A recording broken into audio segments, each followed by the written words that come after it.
Minnesota Vikings made a change at general manager last offseason, firing longtime executive Ricky Spielman and bringing in Kwesi Adofo-Mensah from the Cleveland Browns. Now, I hear what you're saying. Like, why do you keep talking about Spielman, bro? Well, even though Spielman has been off the job for over a year, his fingerprints are still all over this roster. Players that he drafted, players that he signed, extensions that he gave out. And, Spielman, it's still, to a degree, his team for a while. And plus, we got the memes. We still have all of these beautiful memes that we can't use any longer because Spielman is gone and he hasn't taken another GM job. He's working for like the 33rd team. Just like, whatever. Whatever. But Pro Football Focus, Mike Renner, our guy, did up a article, every NFL team's biggest draft mistake over the last 5 years. I wonder what the Niners one is.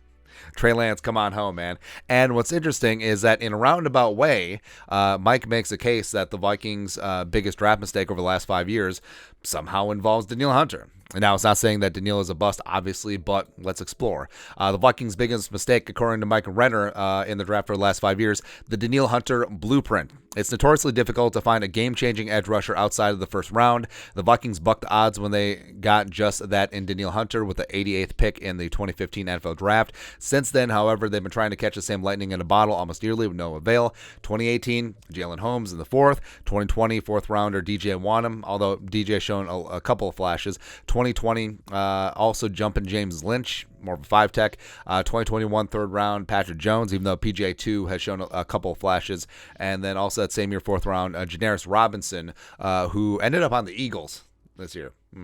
It was a decision born out of the trust in then Vikings defensive line coach Andre Patterson, whose track record of developing players is as good as it gets around the league. That's why 2013 was the last time they spent a top 50 pick on a defensive lineman. That's not to say those were all bad value picks per se, but rather they ignored potential impact prospects early in the draft. The most notable in 2019 was when they took center Garrett Bradbury at 18 over Jeffrey Simmons coming off the board next, and a similarly tooled edge rusher to Danielle Hunter in Montez Sweat being the next edge drafted in number 26 overall. And it goes back further than even Danielle. So the Vikings have been trying.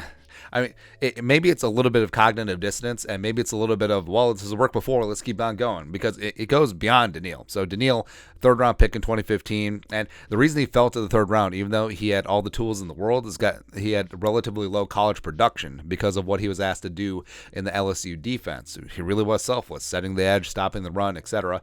2.5 career sacks in college. But now, toolsy players that don't put up eye-popping production, they get taken in the 1st round, a la Adofo-Mensah coming out of Penn State, taken in the 1st round by the Ravens. But it goes back even further. So 2014, Scott Crichton in the 3rd round out of Oregon State, didn't pan out. But before that, 2010, Everson, 4th round, coming out of USC.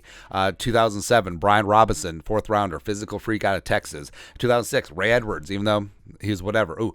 Professional boxing legend Ray Edwards, 4th rounder out of Purdue. And the Vikings got a ton of productivity from those guys, especially Everson, especially B-Rob. And taking it a step further, so in 2008, they traded a 1st and a 3rd.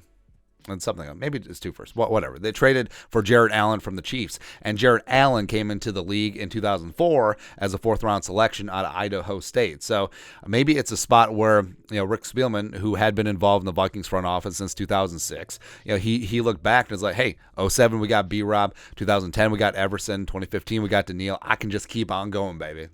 Spielman was just like, I can still find me some edge rushers in the middle rounds, and then we'll just go from there. And I'm always so good because I'm Rick Spielman or something like that. But Mike brings up a good point. The Vikings have been champing at the bit for some edge rusher help, and those guys go quick, especially, like we said, even toolsy guys with limited college production, they go high in the draft, a lot of times in the 1st round based off of potential, because it is a passer and get the passer league. The pass rush is the ultimate equalizer, and guys that can get the quarterback, especially off the edge, are always going to be in demand. And the Vikings, they haven't been pile driving value into the position as of late, because maybe Spielman did get a little bit lazy and just be like, hey, mid-rounds, we're good to go. But, Kwesi, taking Osezi Otomowo in the 5th round this year, maybe he's fallen into that trap, but, it could be a spot where the Vikings do go edge rusher in the 1st round, depending on what happens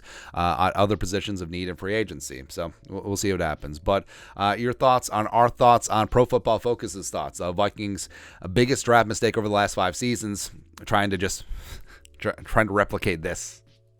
So this is hard to replicate. Also, don't let this out the door. Extend and kneel. Fully extend and kneel. Let us know your thoughts and our thoughts in the comment section below. Subscribe for daily Vikings takes. Want to support the work? Put a little something in the Venmo. But till next time, Skol, production value.